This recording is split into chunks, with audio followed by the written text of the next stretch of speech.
Welcome to One Tired Teacher, episode 158. 5 fundamental ways for teachers to be good friends to themselves.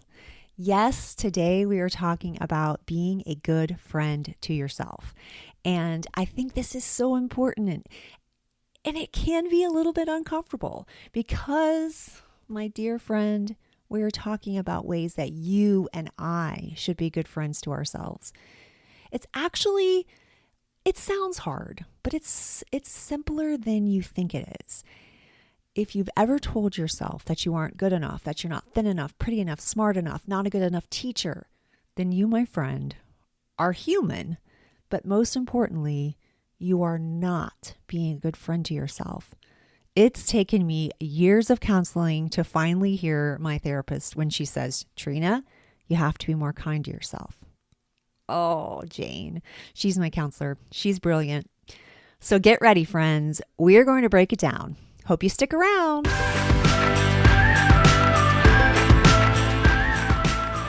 Welcome to One Tired Teacher. And even though she may need a nap, this teacher is ready to wake up and speak her truth about the trials and treasures of teaching. Here she is, wide awake. Wait, she's not asleep right now, is she? She is awake, right? Okay. From Trina Debery Teaching and Learning, your host, Trina Debery. Hey. Okay. Did I get you thinking in the intro before you skip the part where my friend Chris asks if I'm asleep? Okay, well, I'm wide awake today and I want to talk to you about being a better friend to yourself.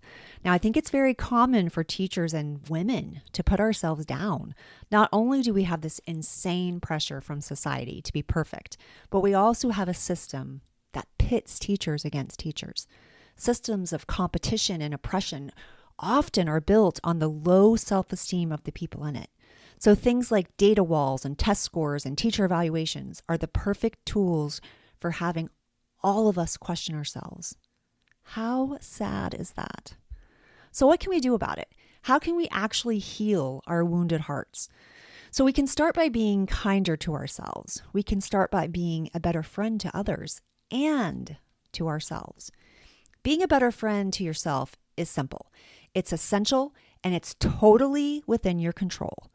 The first thing we need to think about is, what does it mean to be a good friend?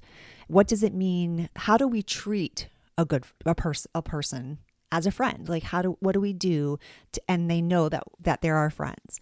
First of all, we speak kindly to them. We don't talk badly to them. We don't talk about them. We speak with empathy. We speak with compassion. Also, we forgive them when they make mistakes. Now, people make mistakes. Sometimes that happens. We all make mistakes. We're all going to do something that hurts someone else, and we're going to do something that hurts ourselves. So it is so important for us to be forgiving. We also check in with them frequently. We just want to know how they're doing, and we want to see how they're holding up, especially when things are rough. And things have been rough a lot lately. Another thing that we do to be kind to friends is we always have their back. I love that I have a friend who I feel like always has my back. I know that I can go to her when I need someone to be like, okay, you want me to kick their ass? And, and I just thought a bad word. Hopefully you're not playing this in front of your child, but it is so true. Like, you feel like sometimes you need friends that are like, give me the bat. And we're going on a rumble. And I feel like it's important to feel like, you have friends that have your back. Another thing that we do to show that we're a good friend is we are genuinely happy for them when they have a success or an accomplishment in life or in the classroom. Even those small ones really matter. Like when a student who has not been engaged all year, who's been drawing on his desk, finally is motivated to learn. I mean, wait a minute. Heck, who am I kidding here? That's not a small accomplishment. That's a huge accomplishment. They must have been doing Makerspace. No, I'm just kidding. But we have to celebrate these things with our friends. We have to validate the things that they're going through. And I think that's important. We also pay attention. We notice when something isn't right rather than pretending that it's not there. We listen and we show empathy. So those are some of the things that we do when we're trying to be a good friend. And I'm sure there's plenty more things that you can think of, and maybe even examples of people that have been a really good friend to you. So let's talk about 5 fundamental ways that you can use these ideas and be a good friend to yourself. Because it is important.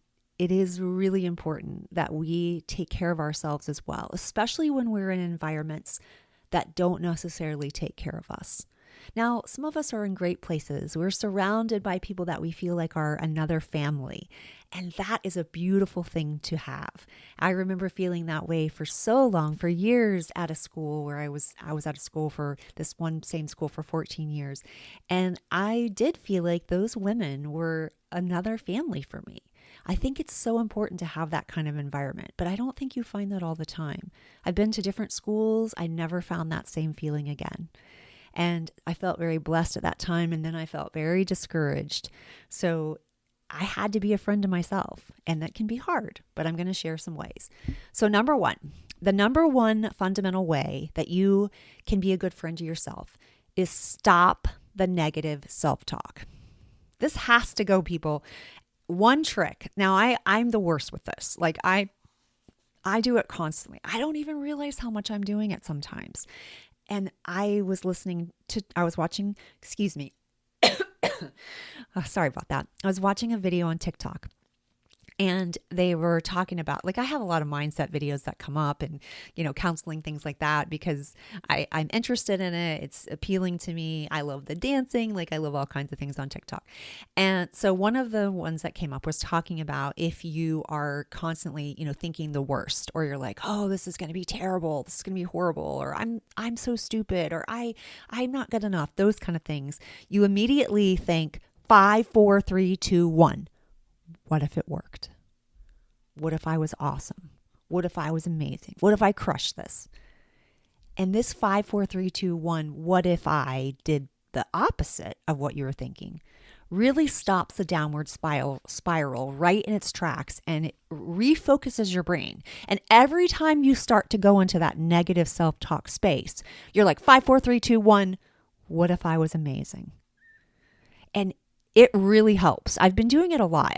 This is a strategy that I have really been using a lot, because it really makes me refocus. And because I have a focusing issue in the first place, it's very helpful for me.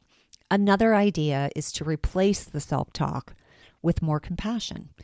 And in a way, that 5, 4, 3, 2, 1, what if it worked strategy is kind of replacing it.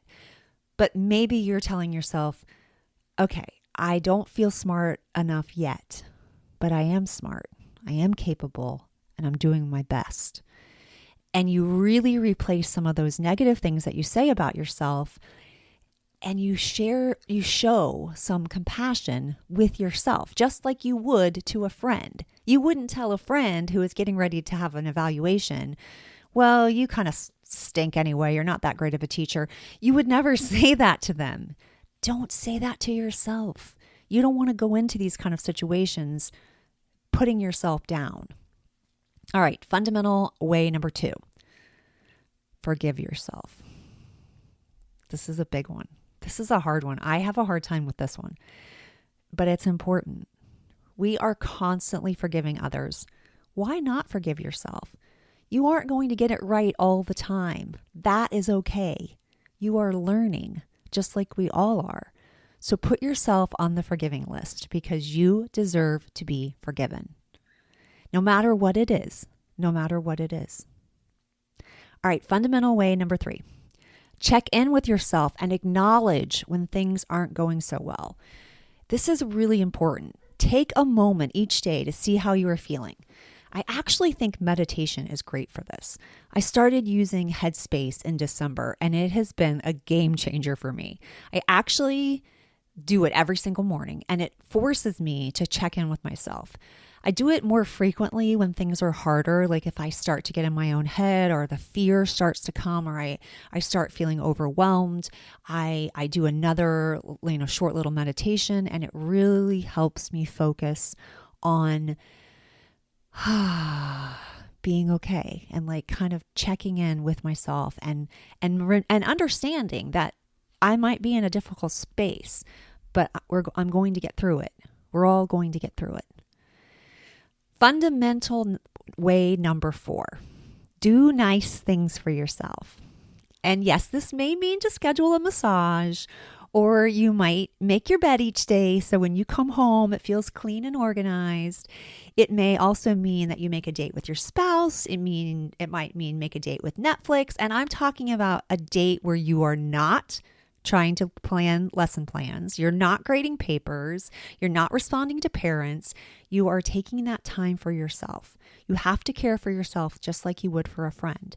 This is really important. And one way that you can take care of yourself is you can allow other people to help you. I have created many resources that I created for teachers to save your time, to save your sanity, to give you some of your life back. Take me up on it. They're very reasonably priced. To find what works for you and take me up on it. And I actually have a freebie and you can grab it. I'm going to link to it in the show notes, but it is a Makerspace moment in literature, which you know I love Makerspace. It's a close reading activity with a Makerspace extension. So you're covering reading standards. It's fun. It's an easy to find story. You can find this at trinadevery.com/MML freebie. So it's Makerspace moment in literature, but it's MML freebie. One word.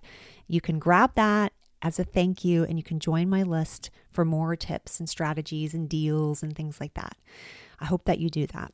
All right. And finally, number 5, fundamental way number 5, celebrate your accomplishments. It's okay to be proud of yourself.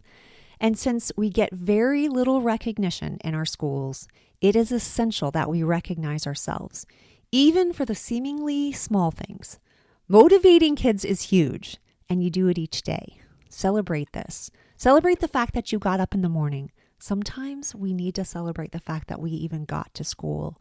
I can remember times that were so hard for me when I was going through a divorce and I was so anxious and so depressed and I wanted to just drive right past the school. There was a time that I did.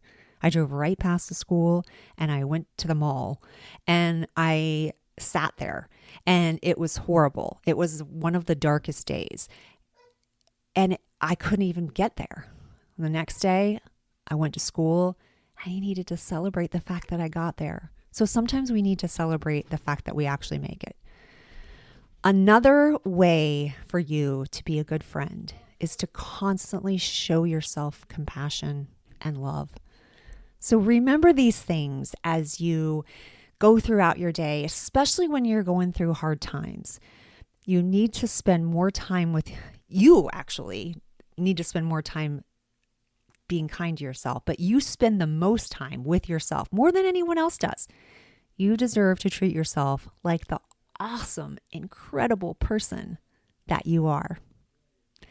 Until next time, sweet dreams and sleep tight.